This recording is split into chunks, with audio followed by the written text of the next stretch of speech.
વડોદરાના ડભોઈમાં પણ અત્યારે વરસાદની શરૂઆત થઈ ચૂકી છે। વાતાવરણમાં પલટો આવ્યા બાદ હવે વરસાદી ઝાપટા ત્યાં વરસી રહ્યા છે। શહેરી સાથે જ ગ્રામ્ય વિસ્તારોની અંદર અત્યારે વરસાદ વરસવાનો શરૂ થઈ ચૂક્યો છે, જેમાં સિનોર ચોકડી, નાદોદ, દીભાગોળ અને સહિતના જે વિસ્તારો છે, એસટી ડેપો, લાલ બજાર, ત્યાં પણ વરસાદી માહોલ અત્યારે જોવા મળી રહ્યો છે। વેગાપુરા અને ફરતી કોઈ સાથે જ થુવાવી, અંબાવમાં પણ અત્યારે વરસાદી માહોલ જોવા મળી રહ્યો છે।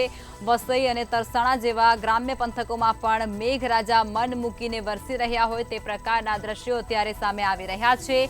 હાલ પણ મન મૂકી અને મેઘરાજા ત્યાં વરસી રહ્યા છે, એટલે કે મેઘ મંડાણ અત્યારે વડોદરાના ડભોઈમાં થઈ ચૂક્યું છે। શહેરી સાથે જ જે ગ્રામ્ય પંથકો છે, ગ્રામ્ય વિસ્તારો છે, ત્યાં પણ વરસાદ વરસી રહ્યો છે।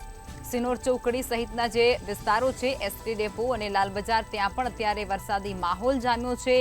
હીરા ભાગોળમાં પણ વરસાદ વરસી રહ્યો છે। તો વસઈ અને તરસાણા સહિતના જે ગ્રામ્ય પંથકો છે, ત્યાં પણ વરસાદી માહોલ જામી ચૂક્યો છે। વરસાદ વરસતાની સાથે જ વાતાવરણમાં ઠંડક પ્રસરી જવા પામી હતી અને ખેડૂતોમાં પણ ખુશીની એક લહેર છે તે જોવા મળી છે। વરસાદને લઈ અને વાતાવરણમાં પણ ઠંડક પ્રસરી જવા પામી છે। અસહ્ય ગરમી અને ઉકળાટમાંથી લોકોને પણ રાહત મળી રહી છે।